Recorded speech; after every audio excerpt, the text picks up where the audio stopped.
feeling to have you at IIM Bangalore.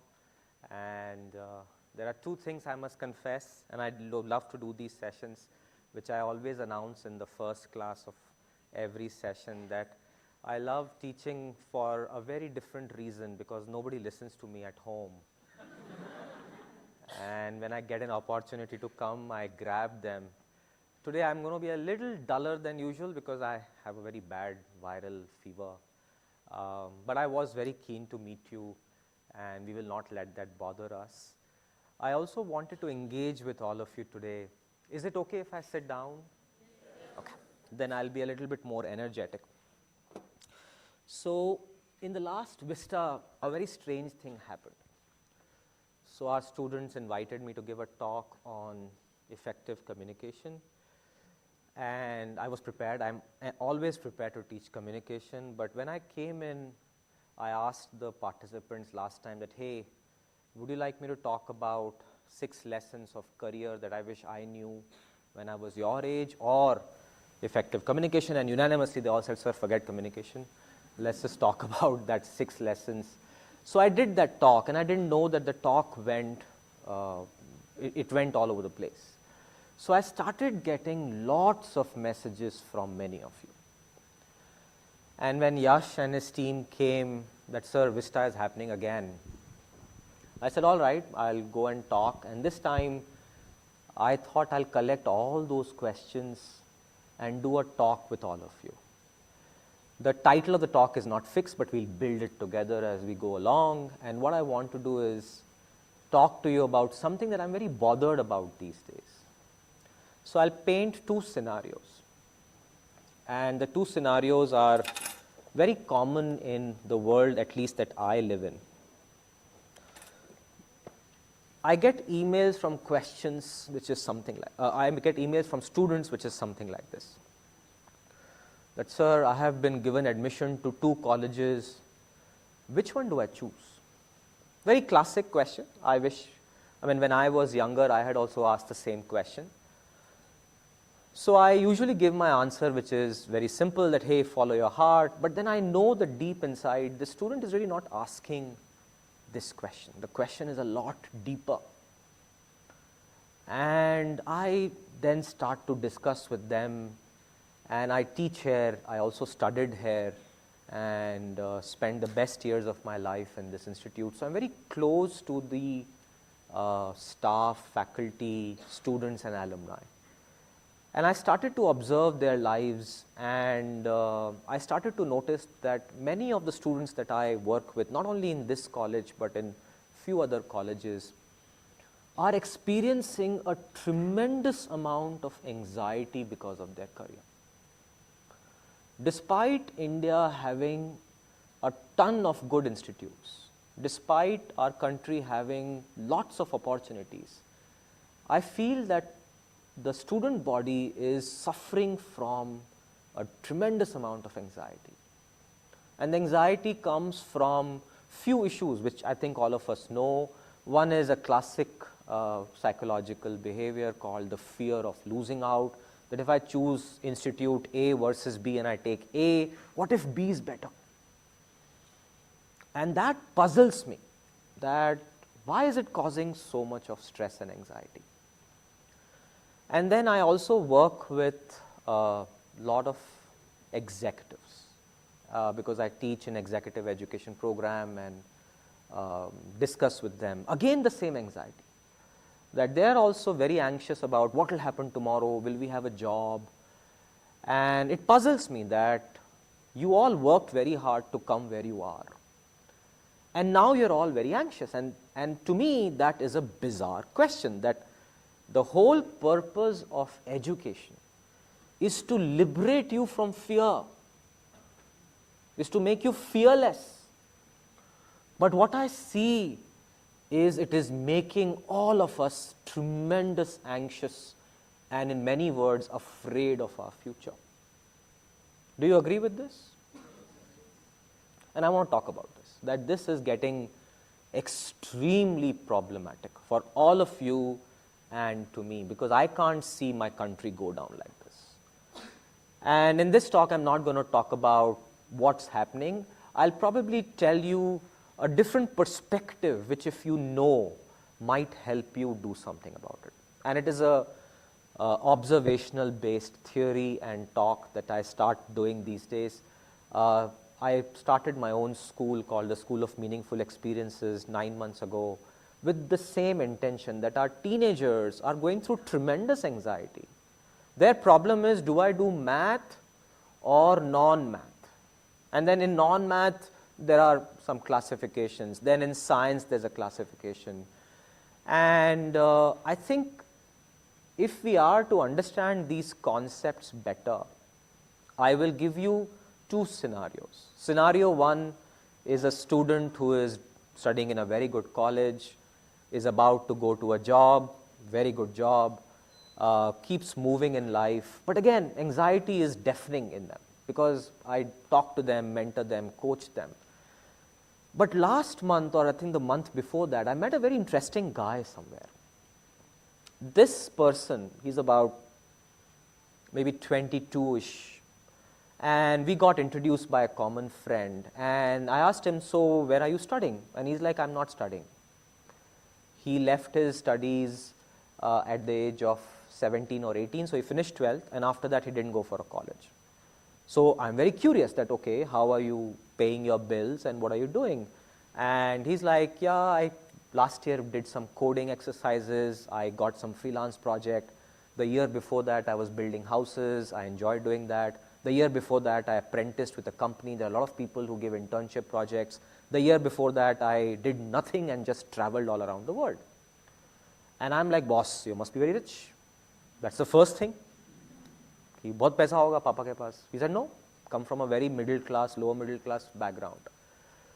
So here are two scenarios, student A and student B. Student A has everything in life, great marks, all the right bells and whistles, but extremely anxious. And student 2, who has no educational qualification, does all kinds of things, but when I look at him, I find him so happy and so full of life, and it was such a joy to have a conversation with him. I had like an hour with him. And we talked about movies, books, we talked about travel, and he's a great listener as well, so he let me talk about my passions. But I was amazed that he knew so much that sometimes not many of us also know. And because he depends a lot on learning from alternate places, his journey of learning is very, very different. So if I were to dissect the minds of these two students, doesn't matter who they are, I'd like to give an answer of what's going on.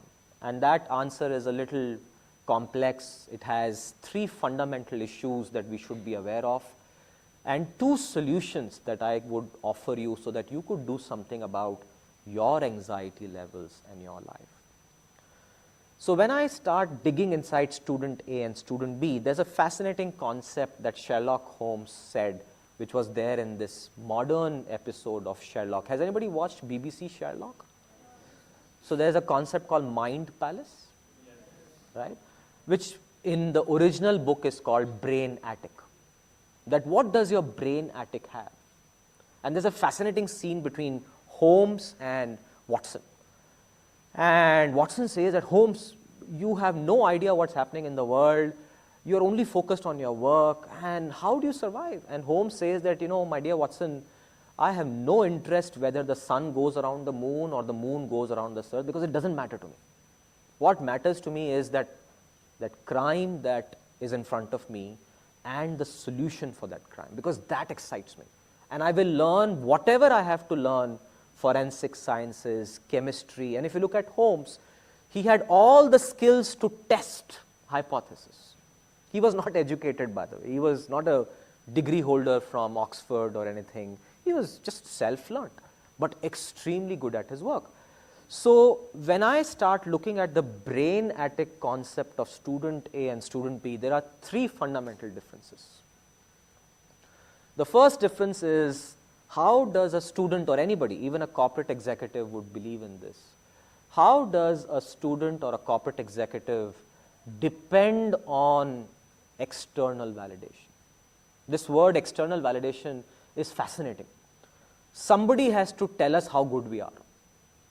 So there's an exam, JEE, CAT, you name it, GMAT, GRE, and that score defines our validation, that are we good or bad. Because after that we apply, and then there's a pecking order in schools and jobs, and the river flows, and it gives us great results. But the river flows for very few people. For the rest, it's a struggle. And I'm from that struggling piece, that it's not easy to survive this river. And I'm a very mediocre student, so I had to catch up and go through a hell because of this whole thing, that external validation is the first reason that causes a tremendous amount of anxiety in us, because we have forgotten the connection with ourselves. So to give you this perspective, I'll tell you a story about my father. My father is probably my best teacher, and over time, I think I've become very close to him. Earlier, I used to fight with him a lot, but now I think he's become my best friend. So we go for long walks and discuss all kinds of things, and he's a great teacher. So here's what happened, and he lives in Jodhpur, so I went there, I think 3 summers ago, and I blogged about it as well. So there's a lovely garden behind our house, and when my father built his house at 62, he retired, and 62 he started building his first house. That's the only property he ever could afford. The neighborhood was a very upcoming neighborhood because the city was very expensive, so he bought a house far away from the city and completely barren. So he and few others bought lands there and small pieces and built houses. And not only they built houses, they started developing roads, and they started getting electric lights. And there was a small space where a garden was planned, and nobody would do anything about it because the politicians were too busy doing their own stuff, so nobody cares. So my father and his 5-6 friends, they started pooling resources, and they built this garden from their own money.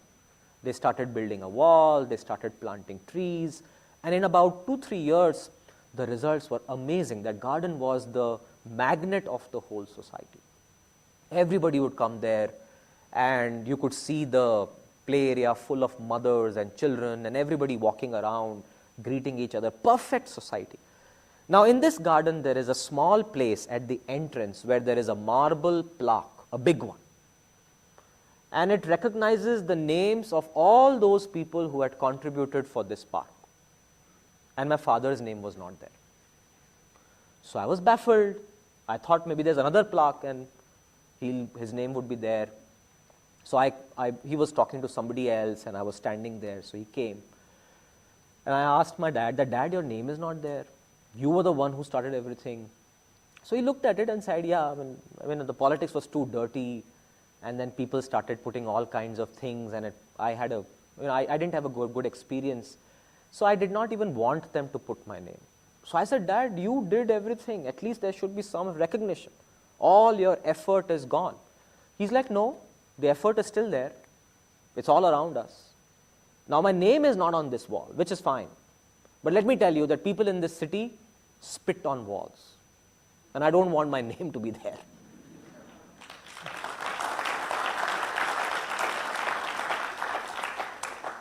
And this is where my father, so he doesn't stop there, lesson after lesson. So this is like, imagine a bombshell dropping on me, and I'm reeling from the message. Because I'm very keen to get recognition, my name should be on the website. I'm a human being. And by nature, I want appreciation. Here's a man who's like, I don't want it, I don't care for it. So I said, okay, Dad, I understand that maybe at your age you don't need it. He said, no, that's not the point, Rakesh. The point is, I think for me it is enough that my family knows what I've done. It's enough that the whole neighborhood knows what I've done. Now, if a wall doesn't recognize my name, I'm okay with that, because I give zero importance to that entire process. And this is called external validation.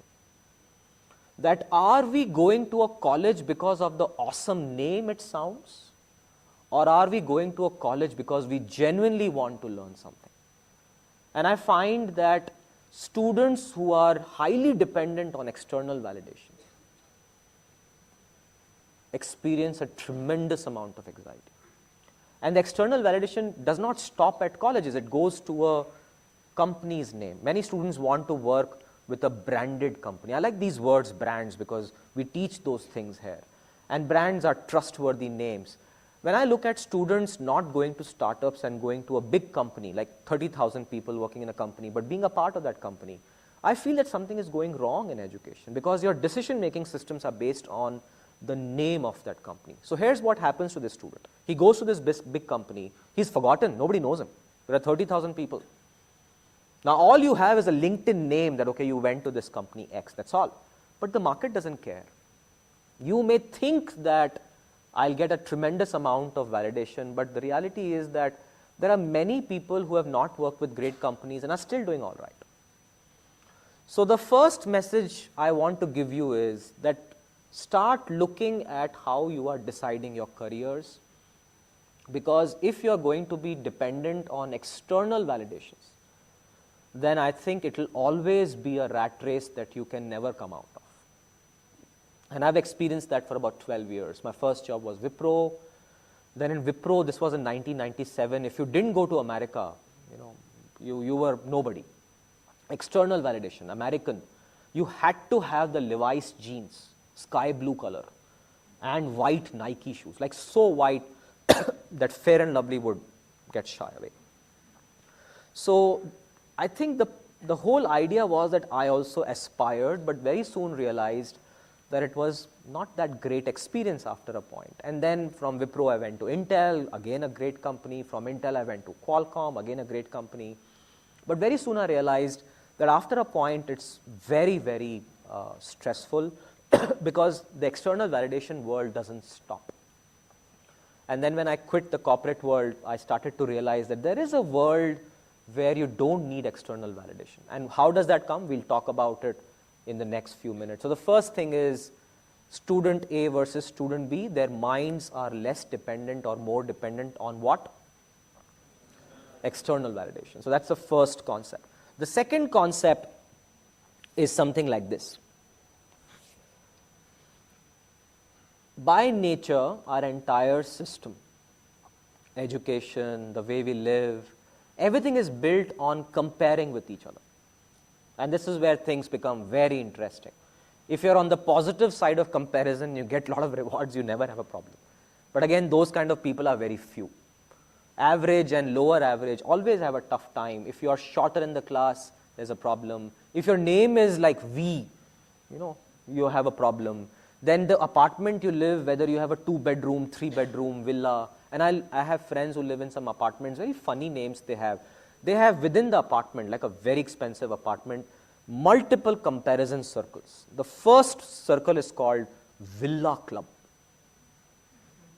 That means if you're not having a villa, you're a loser in that apartment, right? So all the apartment owners are in one category and the villa owners are in the second category.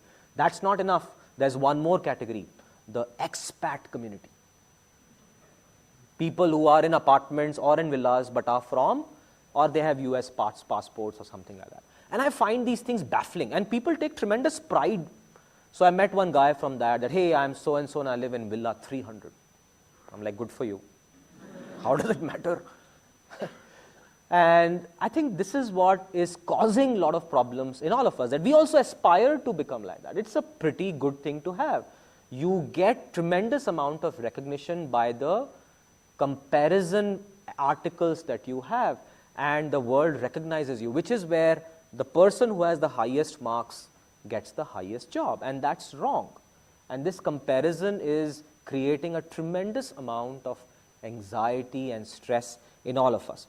Now, let me explain to you how this whole thing works. When you are in a system, let's say a student system or a corporate system or any system, you will always find that somebody is better than you. I think that part is inevitable. So if you're good in math, somebody will be good in presentations. If you are good in presentations, somebody will be good in XYZ or website building or something else. So if you start comparing and living your life according to that, I think everything will fall flat. And I'll explain this using how our Indian parents tell our young students, because I went through that same stuff. I still remember when I was in class 11th, struggling to find my engineering college, one uncle came to me and said that, beta, ek baar engineering kar lega na. Ek baar. life is beautiful after that. So I really thought, it must be right, yaar, uncle bol raha hai. So I really worked hard on engineering kar liya. And I entered engineering and life is not great at all. Because there the rules of the game are very different. Then comes one senior in third year that Rakesh, ek baar job mil jayega na. Life maja after that. So I said, okay. So I worked very hard and got a job. Again the same problem. Then somebody said, ek baar America jayega. Then somebody said, ek baar tu ghar kharid lega. Somebody said, ek baar tu senior manager ban jayega and vice president ban jayega. It doesn't stop. And after some time, you get very tired with this whole system. That I still remember this conversation I was having with two people. This is again something I picked up in a school or a college. Here are two students talking. Today we have invited a speaker called, let's say, XYZ. He's a TED speaker. The other student quickly said, nahi, TEDx speaker hai wo. Which means, not that great.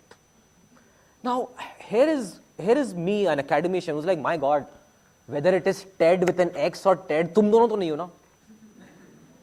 At least he's better than both of you. But the world compares you and puts you on a pedestal, which is where institutes have a ranking order, and it is spoiling the minds of students that Institute A, if you get there, life is beautiful. And it doesn't happen like that. In fact, there's this movie called 3 Idiots, which was shot here. And this is the place where Chatur Ramlingan gave that speech. Remember Chatur coming to the first scene, and he calls them on the water tank, and there's a water tank here, and he says that, ye dekh mera Lamborghini, and this is a heated swimming pool, you know, and I will tell my secretary to give you $5,000. Very condescending sentences. But these are the sentences that are commonly used in the world. That I am so good, I have so much, and my comparison with you is so good that the students start to think that I also would have it. I mean, why wouldn't a student want this kind of a life? We desire a good life. But what we miss out is that if your entire decision system is built on comparison with others, then this race will never stop. You will end up like Chatur, which is, okay, I have a Lamborghini and a heated swimming pool, now what? And this student, the other student which I talked to you about, who's very carefree and lives a great life, or at least I think he lives a great life, doesn't compare himself to anyone. He's very cool about it. He doesn't have an educational degree, he doesn't have a visiting card, he is liberated. And he's able to earn enough money to survive. In fact, he talked to me about his savings, and his savings are reasonably good as compared to what an average person of India would have, which means he's figured out the way the world works. So the second thing I'd like you to think about is that the more you depend on comparison to feel good, the higher the anxiety you will experience in life. All right? And the last thing is, before I go on to this particular third concept, there's again one of my favorite stories is from Doordarshan. And Doordarshan 1980s would air some of the best television serials, full of life and very well scripted, because in those days there were no channels. So the topmost of the top directors, the topmost of the top actors and the script writers would create an amazing experience. So there was an episode, there was a serial called Dr. Babu, a story of a very simple doctor in Bombay, and he loved his work. He was so full of passion with his work that I have to heal people, I have to help them, that he would not remember to take money from his patients. He would just be so happy with them. So every episode, and in those days there were 13 episodes, every episode is a story of the doctor waking up in the morning, his wife saying ki bhai sahab, you know, not bhai sahab, aji sunte ho, please get some money because we have to pay bills. And look at that doctor, you know, he has a big car. Look at this friend of yours, he's built his own company. What are you doing? We are struggling.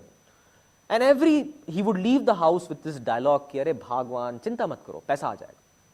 And he would go, reach his clinic, and in the clinic some strange incident would happen. Somebody would land up, and he would talk to them, heal them. Some people would take him for a ride. But then he would make sure that they are all hale and hearty, and they would go away. Somebody would say, ki, "Doctor sahab, main kal paisa dunga," and kal never came. So he would come home, wife would say, "Paisa laye," and he's like, "Nahi, kal aa jayega." And she would ki, "Yaar, you know, the entire world is, you know, a simple world, and you are so complicated. And all I ask you to do is, do something for your family, that please, you're a doctor, do something so that we earn enough money. So he would again end the episode by saying ki Bhagwan, sab theek ho jayega. Now 12 episodes pass like this. 13th episode, he gets a heart attack. And like every ham-oriented script of India, guess the scene. He is collapsed. He is rushed to the doctor in the hospital. What would the doctor say to the wife? One, that is also great. Very good. You're 2 steps ahead. I like the melodrama. Huh? पहले पैसे भरो and जल्दी से operation करना पड़ेगा. I mean, logically, not very right. And but that's the scene. So the doctor says, Babiji, I know you, all that is fine, but first you have to pay 2 lakh rupees and we have to immediately operate him, or else raat tak gaya ye. So melodrama. And so the Bhabiji is like, where will I get money from? This man never earned anything. We were just surviving on goodwill and whatever savings we had. So doctor said, Madam, I can't help you. So she runs, goes and sells off her Mangal Sutra, sells off the car, asks people for help, and comes back with some 15,000-20,000 rupees by 3 o'clock or 4 o'clock, and totally crying, because must have been a traumatic day for her. And she falls at the doctor's feet. Typical melodrama ki, Doctor Sahab, itna hi mere paas hai, please operate him, I'll get something done, I'll sell the house. And the doctor said, Madam, what are you doing? The operation is done, he's sitting absolutely fine, go in that room. So she's bewildered. So she goes inside the room and Dr. Babu is happily sitting there, smiling. Kare Bhagwan, kahan thi tum? And now she breaks down and cries, and typical, she hits him, and agar tumhe kuch ho jata to, that level of ham acting. Terrible stuff. Anyway, so the Dr. Babu is enjoying and all the attention, and the wife then gets the sense and asks him, boss, what happened? How did this episode happen, and how did they operate you when the money is not there? And Parikshit Sani, the guy who was in 3 Idiots, Farhan's father, he was the Dr. Babu in that. And he says, Bhagwan, turn around. So she turns around, and in that room, all the 12 people who were there, they were standing. And one of them comes forward and says, Bhabiji, don't worry, we are there for you, paise ki koi kami nahi hogi. And the entire series ends with the doctor saying, ki Bhagwan, I told you, nothing will happen. And that's something which I think hit me very hard, that this doctor did not compare himself with anyone. He just kept doing his job, and then, the world has this beautiful karma theory that does work. I can tell you that it absolutely works like a charm, that if you do good to others, only good things will happen to you. You have to deal with this whole comparison stuff. So that's the second message. Now let's look at the last message, and then I'll sum it up into 2 suggestions, and then we'll have Q&A. The third one is a fascinating story that all of you would have heard, comes from Paulo Coelho's blog. Very famous story. A story about a Brazilian fisherman and a businessman. So there's a beach, there's a fisherman sitting, enjoying the beach, and a businessman also sitting and enjoying the beach. And the businessman starts to talk with the fisherman. Hey man, what's your name? This guy tells his name. What do you do? So the fisherman says that I'm a fisherman. And so the businessman says, all right, so how much fish do you catch every day? He's like, I catch 4 fish, it's enough for me and my family. 2 we consume and 2 I sell in the market. And I get enough money to buy oil, butter, bread. And the businessman, that's all. Then what do you do after that? He's like, no, I go home, talk to my wife, we have a lunch, then we all rest, siesta. Evening we get up, have coffee again, then we go to a friend's house, we have a party, and night we sleep. And the next day the same thing again. And the businessman, what are you doing with your life? You should catch more fish. So the fisherman is like, all right, okay, what will happen if I catch more fish? So the businessman says, then you'll have more fish and you'll sell it, you'll get cash flow that you can invest in a new boat, hire another person. So now you have multiple sources of income. And the fisherman is like, really? I didn't know all that. And then what will happen? And then the businessman is like, then you can hire some more agencies, create a business empire. If you have hundreds of boats and if you can do a cash flow, I'll invest in you, we'll do IPO, you'll become a billionaire. And the fisherman is like, really? Then what will happen? And then this guy is like, then you can sit on a beach and enjoy your life forever. And the fisher's like, that's what I'm doing right now. So this story, we love it, but I think is actually a very deep story that a lot of research has been done, including by one of the, if you look at TED Talks these days, they're defined as mindfulness, meaningful life, and all that stuff. But one of my favorites is by Clayton Christensen, because when I was studying here, there was a book I read about Clayton Christensen called The Innovator's Dilemma. And I was surprised that someone who wrote a book on strategy, Innovator's Dilemma, can write a book called How Do You Measure Your Life? I was surprised. So there's a TED Talk. And in that TED Talk, he kind of hints the reason for what happened in his life. I have a feeling that he also was a star professor, tenured, billions of dollars of funding, very popular, but one day would have figured out that what am I doing this for? I'm alone, my family is not with me, I'm not going to become the dean of Harvard Business School, so what am I doing all this for? And then he started talking to his students about, hey, do you know how you measure your life? And everybody said, yes, sir, we know, and this is a question we all ask our students too, and the answers are, I want to have good money, I want to have a good family, I want to start my own, and then nowadays, just like Miss Congeniality, have you seen Miss Congeniality? You must, great movie, but the mantra is that if you want to become Miss Universe, whatever you say, you have to end with world peace. So our MBA students have to say that after earning all enough money, I'll become an entrepreneur and I'll give back to the society. I'll open up a school. That's the favorite answer these days. So, and I feel that it's not going to happen. Simply because the way we are deciding and measuring our success is built on X, Y, Z axis. So imagine a 3D model. The X axis is decisions based on money. And we all use that yardstick as the first yardstick to decide our life. Everything is based on a number which is financial, and it should be, because financial freedom is a very important part of our life. So we choose, the first discussion is financial freedoms. The second discussion is, so what will society say? So once we have got the finances right, then we have to build a kind of a space for ourselves in this world, which is which villa you live in, are you respected, which club do you have a membership? So societal norms, that's the second parameter of decision. The third parameter, which is the parameter that is often ignored, is what do you want to do in your own life? And I have discussed this with almost all my friends, that hey, what do you want to do with your life? And invariably the answer is definitely not what I'm doing right now.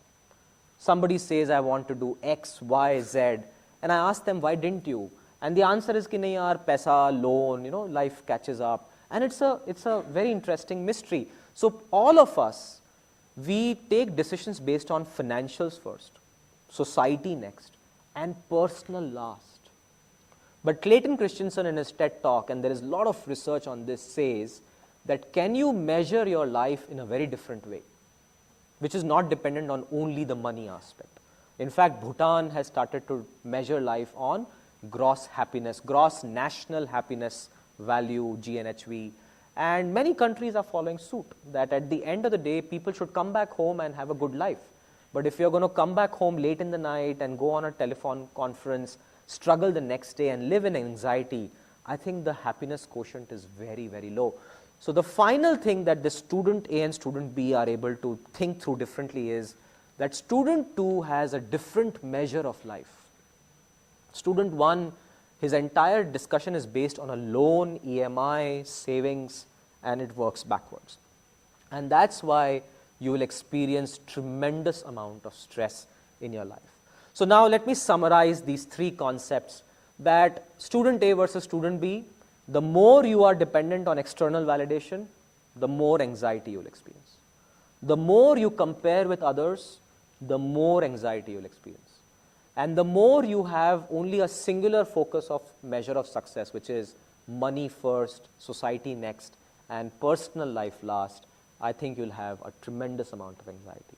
But if you look at the student 2, he has all the three in a very different things in his mind palace. And that's why he is a lot more liberated and is able to do many more things. There are two books I suggest you read. Both of them are fighting with each other, and I'm happy these two books are there in the market. The first one is called Grit, G-R-I-T, by Angela Duckworth.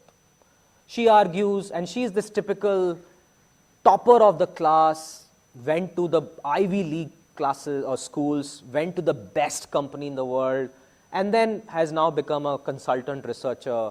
And she wrote a book on grit, that be gritty, be resilient, have a singular focus on your expertise and keep hammering it, nuance it a little bit, but that's the focus that she talks about. Now, in many ways, it's a good book, and it does give a tremendous amount of insight in how we live our lives. There's also a TED Talk that she has talked about. You can watch that. The second book, which came out just about 4 or 5 months ago, is written by a person called David Epstein. He's a sports writer. And he says that no, don't do that. In fact, you should have a huge range of careers. Grit, singular. Range, do 40 things. And he finds out, and there's a tremendous amount of research on range. So the second book is called Range. And David Epstein, and his TED Talks, I think his YouTube talks are also phenomenal. And he says that sports people are able to do this. If you look at Dhoni these days, what is Dhoni doing these days? Very different than sports. And before that, he was in the railways. Now, one can argue that, okay, if I was Dhoni, I also would have done it, right? But then if you look at their way of thinking, I think they are the range people. They go through so much of trials in life that it becomes a resilience of its own kind. So here are 2 suggestions I have, and then I'll open up to Q&A. Here is a summary of my suggestion to you. The first one is that student A versus student B boils down to 2 things. The first one is called resilience, which I talked to you about. That build your resilience. There's no course in this world who will teach you. Learn how to fail. Be gritty about what you're doing. Please stop worrying about what others are saying to you. And please do not compare with others. All of that is resilience. In fact, there's a phenomenal comical movie actually called Eddie the Eagle. And I encourage you all to watch that. Eddie the Eagle is about this guy who wakes up one morning and says, I'm going to become a ski Olympic jumper. And he has no skills about it. And his parents think he is pagal ho gaya. But his mother always felt ki yaar, let me encourage him and all that stuff. So he goes to this Olympics and looks at 3 jumping sleds. And he's like, okay, let me try my hand at the first one. So without any practice or any skill, he jumps from the first one and breaks every bone in his body. But doesn't stop. Comes back again after a few months, tries all over again. And it's a phenomenal movie. It's actually hilarious. And it's a true story. There is a person who broke the record, and there's nobody from UK who participated and came 3rd or 2nd or something like that. And he did that. And it's such a feel-good movie. But when you look at this character, Eddie the Eagle, very simpleton, you won't even notice that he's a very famous person and doesn't care. He's like happy in his own world. Now, what is the psychological reasoning for this? The second thing is very important, that what do these people have that we could learn from? And the answer is surprisingly simple. They have extremely high levels of self-confidence and self-esteem. Something that we are going down dramatically. If the self-esteem level of a great student of our country is very low, then something has gone wrong. And it happens because of this constant comparison, external validation, and singular focus towards results, which is a number. And if you don't change that, your self-esteem and self-confidence will always keep going down and down and down. And I don't think any of you would be able to perform your dreams, passions that all of you so want to do. And we have one life to live. I think I encourage you all to consider this very, very seriously, that I think all of you have an amazing opportunity. The world today is by far the most advantageous for your generation. There's plenty of resources, there's plenty of opportunities. The world has its own problems, I get it. But I think for someone like you, I think you can do anything you want. And I'll end this with 5 numbers that I'll throw at you, and I hope you guess that. So here are 5 numbers and I'll quiz you what they mean. The first number is 10 billion. What does it mean? 10 billion. Population by? Very good. So you live in a world which will get more and more crowded. So that's the first number. Second number, 100. Very good. Who said that? Life expectancy. The child being born today, chances are 1 in 3 children will go beyond 100 years. They will live to the 22nd century. Chances are you will touch the dawn of the 21st century, 22nd century actually. It's a bizarre statistic. And the third one is equally important for you to know, 70. Sorry? No? Retirement is a good answer, but think more.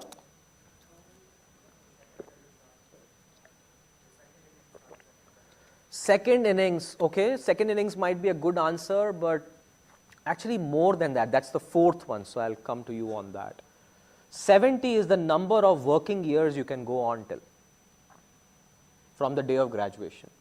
And all of you are worried about 5-6 years. You'll actually work for 65 to 70 years. Now, I hope you retire, which is a very classic answer, because sir will retire at 45. If you do, please adopt me. I'm available. But I know for a fact you won't, because I'm at 40 and none of my friends are retiring. In fact, we are going strong. Warren Buffett is not stopping. Bill Gates is not stopping. The richest men on earth. You need something to do. You can't sit at home. Okay, you can enjoy a movie at home. You can come back at 4 o'clock. They can do that. But you still need to do something. So you have 70 working years, give or take, in front of you. Fourth number, 5, which is what you said. 5 careers. Is it jobs or careers? Chances are you will shift your careers 5 times or more. You can start with MBA or engineering, become author, become actor, become lawyer, become cricketer, become actor, become Dhinchak Puja for all you want. And anything is possible. YouTuber, whatever. And I think that is a reality because my generation is doing 2 at least. Your generation will touch 3 minimum. And typically it is a job, an entrepreneurship, and usually a passion-based job. But I think that is changing very fast. The generation today is going exactly the opposite. And the last one, 3. Are you married? Are you married, first of all? Yes or no? That's why you said this. Bhaiya, ek bahut hai. Why would I want 3? No. 3 marriages, but that has been happening quite often and there is no statistic. There is definitely research that says that the overall dilution of families is a lot more today than 50 years ago, but no, for heaven's sake, no. No 3. I like the way he thinks.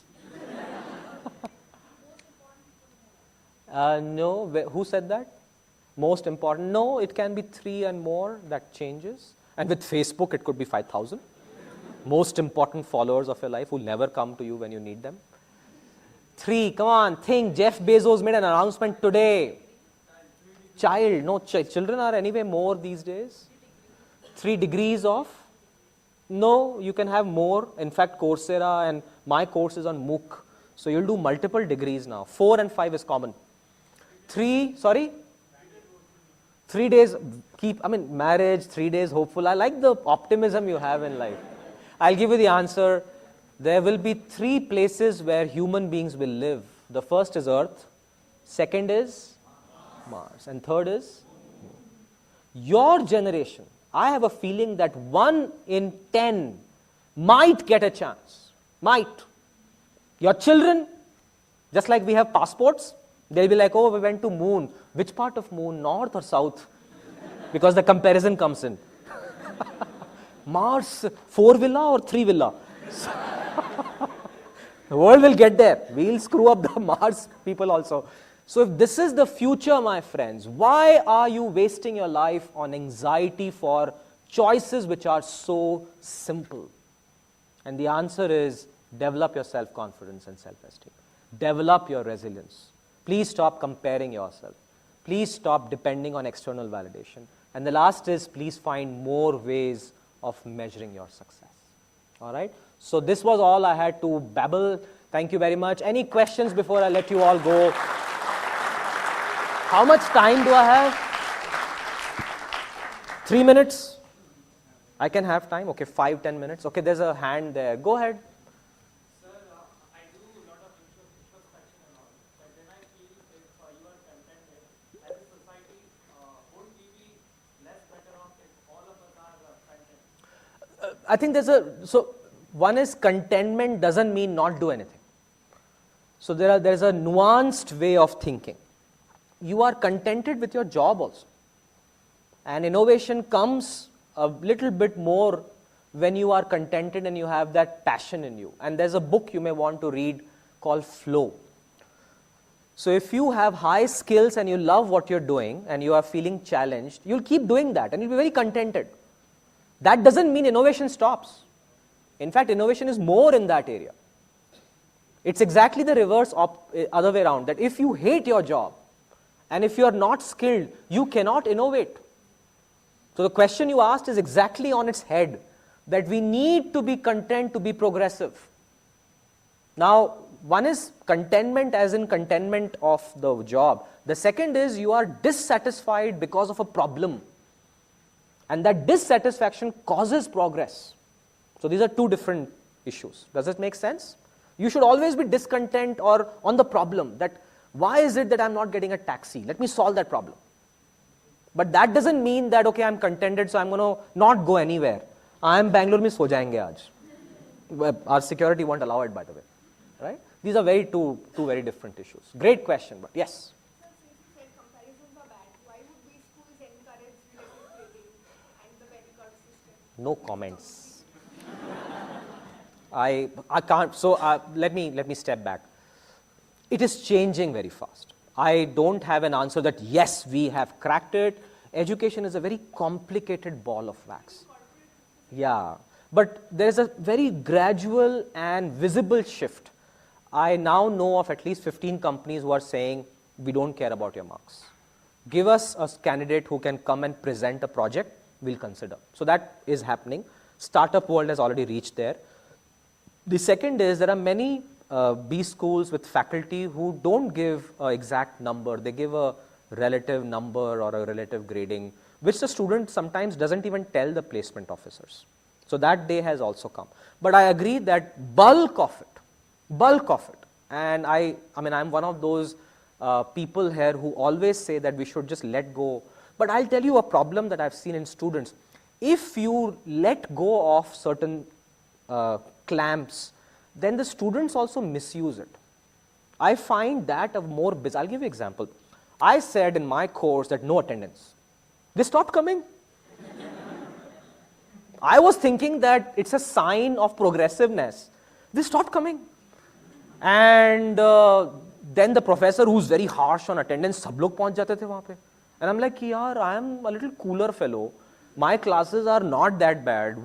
And I think this is where I encourage your generation, that the reason your generation is always looked down is that you also don't show your potential if given a chance. You end up in a very mediocre stage at some point of time. So this is where educational institutes and administration have a very simple law ki yaar, let's not play with this. Jo chal raha hai usko chalao. Machine is producing results, don't touch it.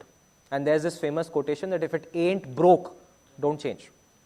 So there's no real problem. The world is earning money, students are getting lots of jobs, everybody's happy. We still get people who write that this institute changed my life. But if you look at the macro view, that this student is very scared and anxious, I think that's where we have failed. And it's not just a B school, it is deeper in education as we go along.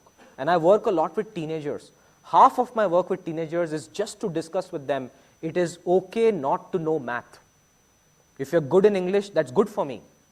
And I talk about these things in my class. So it will take a little time, but I'm very hopeful that the innovations in education that I see today, another one generation, it will change drastically.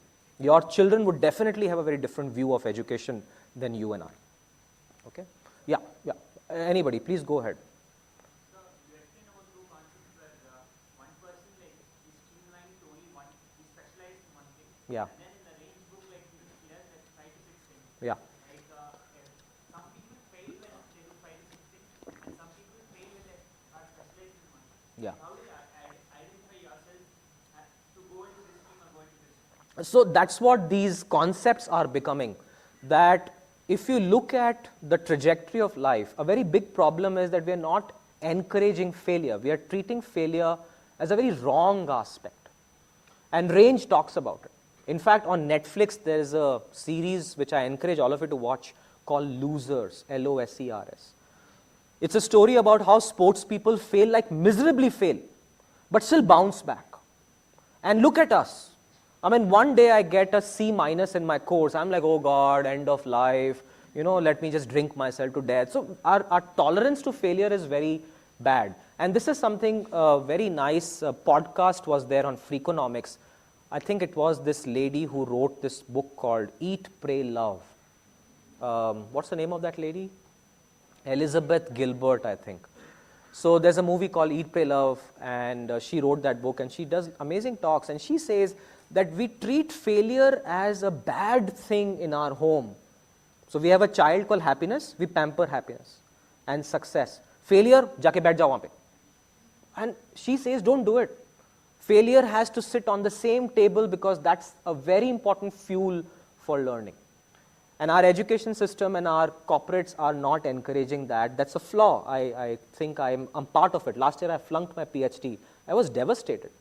And it had a huge impact on my life. But I think that episode also made me a lot more different than what I am today.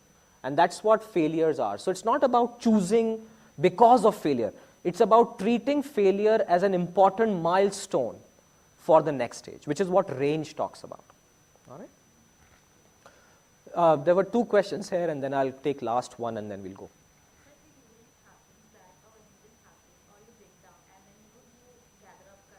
Yeah. But it is not, you are not sure that it will happen again or no. So sometimes, I feel like all of us struggle that to have a mindset throughout your life. Yeah. You will have a period where you are very good Yeah. something and then you are very bad or it's not going. Yeah. How you can have a mindset forever? So it's not possible. You cannot have that mindset forever. Every day, by the way, there is not a single person who doesn't feel low every day. I'm yet to find one. It's human nature. There's not a single person who doesn't think that, what am I doing? And that's the way progress happens. So don't become this machine which always will do the right things. That's exactly what I was talking about, that it will fatigue you. Instead, become more resilient, that okay, we'll see how it goes, and today we'll try something new, we'll fail.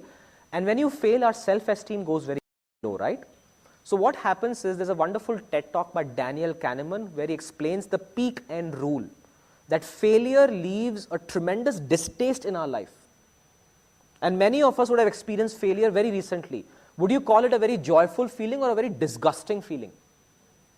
And that disgusting feeling stops us from trying something new.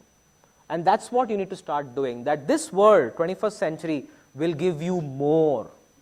So you have to now build your self-esteem so that these things don't bother you and you become a lot more resilient.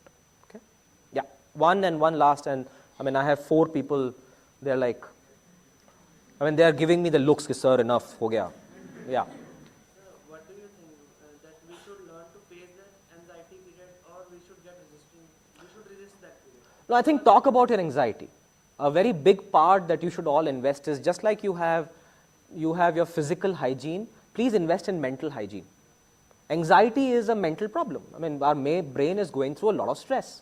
And that stress is caused by failures and comparisons and jealousy and anger, heartbreaks, rejections. We are at an age where love is very important, yaar. And then we go to this girl and she's like, no. And you feel, oh God. And then you sit in a business school, ki, ab main entrepreneur banunga. Arey, abhi to heartbreak hua hai, kya entrepreneur banega tu? Right? So if you don't connect these two things, your self-esteem is going to be, see, this is where everybody laughed. There's only one thing you'll remember today about my lecture, and that is this. So please do mental hygiene. Please clean up your brains. Please talk about it. And this is the time when you need a good friend, a good soulmate, a journal, if not a counselor. And I'm a counselor on Mondays, and I get to meet lots of people. We don't judge them. We try and help them in their journey. But the problem is, again, you'll compare yourself. Oh, I'm mentally weak, I'm so bad. So this is a sign you need to start working on. And the only way is self-confidence, self-esteem. The moment you raise that up, here's a simple formula for you. Draw 3 circles, and one of my colleagues taught me this. Draw 3 circles, concentric circles, all right? The innermost circle, write down things you're really good at, all right? Really, really good.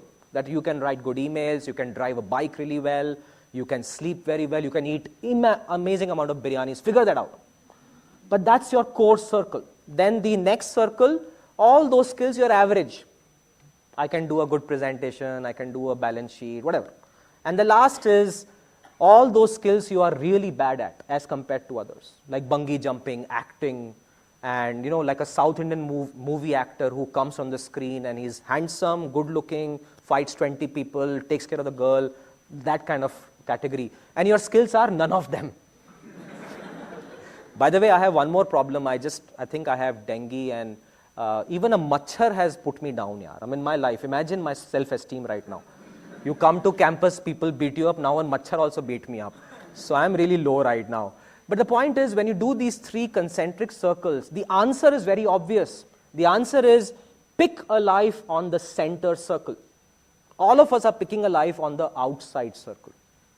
That's what is causing us a lot of anxiety. So you have a choice. Make that choice as early as possible.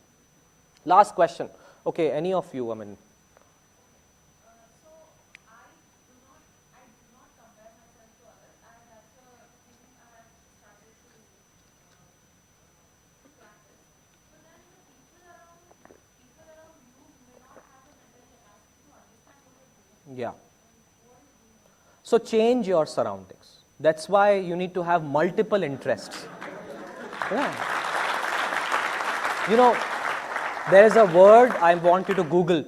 That word is called toxic relationships. Sometimes we have toxic relationships. Our parents can be very toxic. And I deal with many teenagers who come and tell me that, uncle, please tell my parents to shut up. All right? Now, when this same teenager wants a cell phone, the parents are the best friends and he'll do everything. But at some point in time, it's a toxic relationship. So please change your friends and surroundings, and this is where you should take an amazing jump and leap of faith in life. That find a city and go find a simple apprenticeship or a job which can give you that 6 months of new thinking. You need to change. And if you don't, this is like a pot which just keeps becoming bad and bad. So please do that toxic relationship. Or friends. Sometimes our friends are very bad, They find tremendous pleasure in making us feel very bad. And you know who they are in your group. And you want to be with them because it makes you feel good. And this is a sign of low what? Self-esteem. Because you are depending on them to make you feel good. So please start working on this, and I'm very concerned about you because you are the future of my country. And if we have to really make our country into this world-class place, we can't afford to have these problems coming in our way. All right? So thank you very much. You've been a great audience, and I will let you all go. Thank you. Thank you, Professor, for such an insightful session.